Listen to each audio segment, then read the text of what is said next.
Assalamualaikum. Welcome to online classes of Rise and Shine School.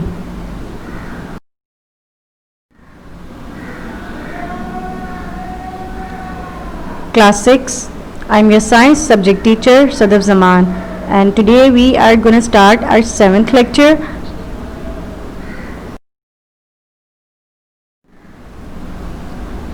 And for this we need our textbook, science textbook, and it is fact file 1.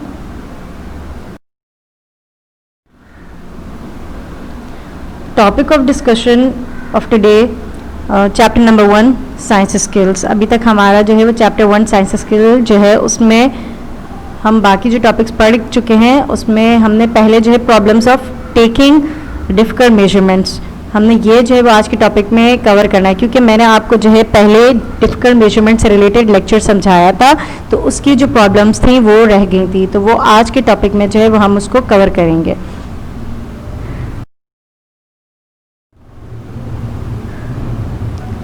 Learning objective will be means at the end of this lesson you students will be able to learn that how to solve difficult measurements, यानी कि आपके पास अगर difficult measurements आ जाएं तो आप उसको कैसे solve करेंगे.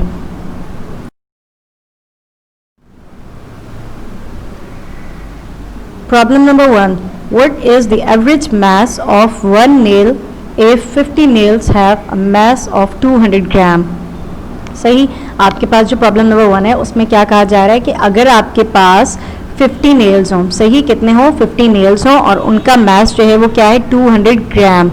50 नेल्स हैं और उनका मास आपको कितना दिया गया 200 ग्राम. तो आप जो है वो क्या कर दें, हमें बस ये बता दें कि एवरेज मास जो है वो एक नेल का क्या होगा. नेल यहाँ पे बात हो रही है नाखून की, सही. तो एक नाखून का जो एवरेज मास होगा वो क्या होगा आपके पास. देखो अब जो है मैंने आपको थोड़ा सा एक रिव्यू दे देती हूँ कि हमने कहा था कि हम अपनी डेली रूटीन में वैसे जो है वो अपनी सेंसेस पर रिलाई करते हैं, डिपेंड करते हैं, सही, ऑब्जर्व करने के लिए चीज़ों को. लेकिन कभी कभार ऐसे मौके आते हैं कि हम अपने सेंसेस पे भी डिपेंड नहीं कर रहे होते, उसके लिए हमें इक्विपमेंट्स की ज़रूरत होती है. तो अब जब आपके पास नेल्स हैं और उसमें सिर्फ एक नेल का जो एवरेज मास है वो आपको मालूम करना है, तो वो आप जो है वो ऐसे तो नहीं जो है जहन में बस यूँ किया हो गया. तो उसके लिए आपको क्या इक्विपमेंट की ज़रूरत है. तो हम क्या करते हैं, क्योंकि हमें मैथ्स हमने इसमें बहुत डिटेल में बात की थी कि हमें मैथ्स जो है वो वे करना हो, तो हम उसके लिए क्या यूज़ करते हैं, अपना बैलेंस. क्या यूज़ करते हैं, हम बैलेंस को यूज़ कर रहे होते हैं. तो अब जो है आपने क्या किया कि आपको 50 नेल्स थे, आपने 50 नेल्स इसके ऊपर रखे, वे किया और आपके पास कितना वे आ गया उसका 200 ग्राम. तो अब हमसे कहा जा रहा है कि ये जो 200 ग्राम मास है आपके पास, आप क्या कर दें, एक नेल का एवरेज मास इससे निकाल के दे दें. तो हम जो है इसका क्या करेंगे, अब सॉल्यूशन देख लेते हैं. सॉल्यूशन में मैंने लिख दिया mass of 50 nails is equal to 200 gram, क्योंकि मेरे पास यही था.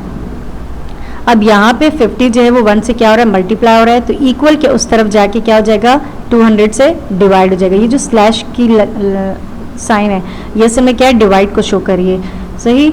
और आपको ये भी रूल पता होगा, मैथ्स पढ़ते हैं तो मैथ्स में कि एक चीज़ इक्वल के इस तरफ अगर मल्टीप्लाई हो रही है तो दूसरी तरफ जाके डिवाइड होती है लाजमी, यानी ऑपोजिट काम होता है. अगर वो प्लस हो रही है तो दूसरी तरफ माइनस होती है, अगर वो माइनस हो रही है तो इक्वल की दूसरी तरफ जाके प्लस होती है, यानी ऑपोजिट काम हो रहा होता है. तो इसी तरह से हमने क्या किया, 50 जो है वो 1 से मल्टीप्लाई हो रहा था तो इक्वल के उस तरफ जाके डिवाइड हो गया. अभी यहाँ पे आके डिवाइड हुआ तो हमने 1 नेल का मालूम करना है. 1 नेल के लिए तो मास ऑफ 1 नेल आपके, जब आप 200 को 50 से क्या करोगे, डिवाइड करोगे तो आपके पास क्या आ जाएगा, 0 से 0 क्या हो गया, कैंसिल हो गया. पीछे क्या बच गया, सिर्फ 20 और 5 1 5 5 4 20. तो आपके पास क्या आ जाएगा, 4 ग्राम.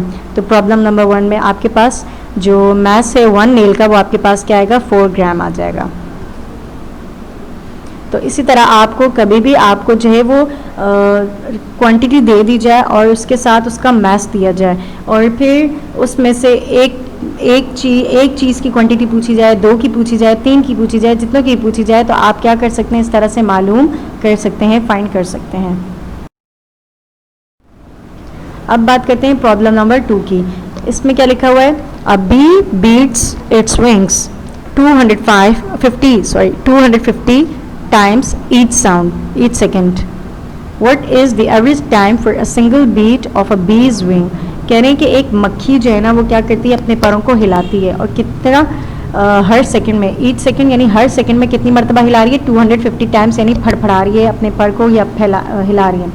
तो अब यहाँ पे कह रहे हैं what is the average time, कि एवरेज टाइम जो वो क्या होगा फॉर, क्या है फॉर अ सिंगल बीट, एक जो सिंगल बीट यानी कि कहते हैं ना उसकी हिलाने को, उसके जो पर मक्खी का एक जो पर हिलेगा उसकी सिंगल बीट के लिए एवरेज टाइम बताना है आपको। तो अब इसका सॉल्यूशन देख लेते हैं। सॉल्यूशन में मैंने क्या मेंशन किया है, in 1 second a bee beats its wing, 1 second के अंदर एक मक्खी जो है वो क्या करती है, अपने परों को हिलाती है कितनी मरतबा, 250 टाइम्स। टाइम्स यहाँ पे हमें बता रहा है कि कितनी मरतबा जो है वो हुआ है, तो यहाँ पे 250 टाइम्स यानी 250 मरतबा, इन 250 टाइम्स हुआ। अब यहाँ पे कह रहे हैं average time for a single beat of bee's wing, कि एक जो मक्खी है उसके पर को हिलाने के लिए सिंगल पर, जो सिंगल बीट है उसके लिए एवरेज टाइम बता देना आपने। तो यहाँ पे आपने क्या करना है, 250 जो है वो 250 टाइम जो है वो 1 सेकेंड में हो रहा था, तो एवरेज टाइम बताना है 1 बीट के लिए। तो मैंने लिख दिया average time for 1 beat equal to 1 से आके 250 क्या हो जाएगा, इस तरफ डिवाइड हो जाएगा। और जब हम 1 को 250 से डिवाइड करेंगे, आप जब डिवाइड करोगे तो एवरेज टाइम 1 बीट के लिए आपके पास क्या आएगा, 0.004 सेकेंड्स। सही।